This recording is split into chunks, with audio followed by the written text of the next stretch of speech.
All right. Hey, folks, we're back here at Farm Fest 2026. Out here with Matt from B&B Piping, one of our preferred tank installation companies. And we're going to have a little Q&A on a traditional install versus a skid tank install.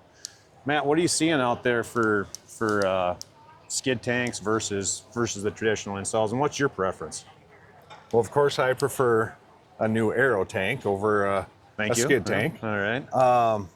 So our preference is a tank installed like you see here on concrete piers. Right. For a few different reasons.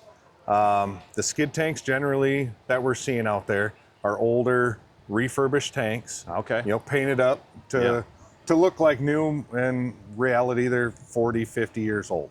That's right. The skid tanks come in, the bottom openings are only a foot to 2 foot off the ground, which makes it really difficult to connect your corn dryer or whatever you may need off the bottom. Where this, we can plumb these 3-4 feet above grade, makes it much simpler.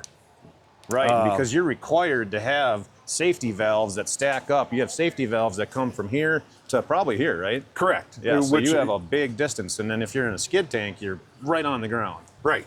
Right. And sometimes you can't even do that, so you're trying to get a valve, your internal valve put in, and then an elbow, and it's just very difficult to get a good connection down underneath that tank.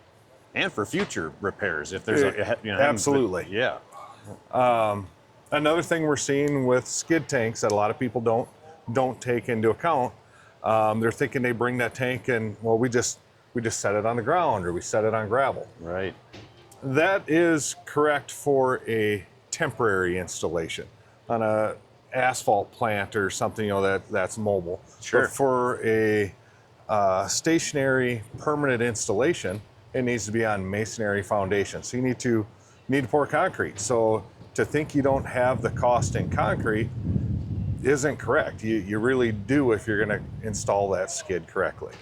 So it's a piece that's often forgot. Absolutely. That's correct.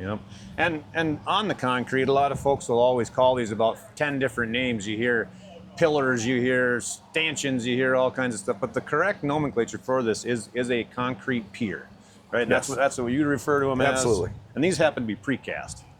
But yeah, we do precast and poured piers. Yeah.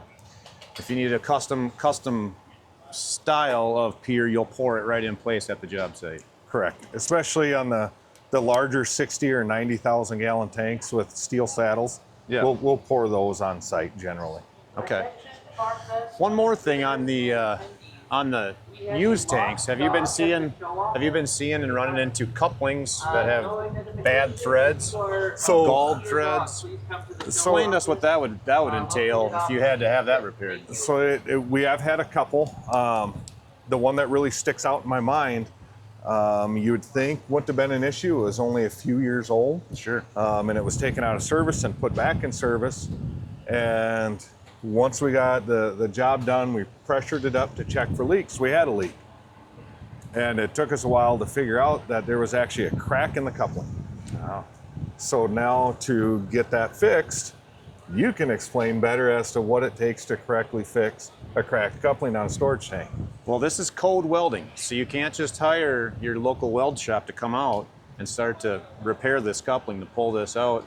This is a highly qualified repair. Without getting too deep into the weeds, you're probably looking at the average of $5,000 to do that on site. If you have a very, very qualified mobile repair shop to do it.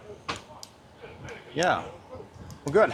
Well, it's good to see you out here at Farm Fest. You got, Matt also partners with some of the best crane companies out there. They're always on site. This is always Seek ready to out go. of El Paso. They do a lot of installations for us in the area. Yeah. Very responsive. That's a big part of setting a tank, is having the crane and the power to lift it, and the relationship with those people, and coordinating that dance, if you will, Yes. is certainly a juggling act that only professionals can do. So, well, all right. Well, let's have a good show, and if you want to come see us down here at booth 618, we'll be here. All right.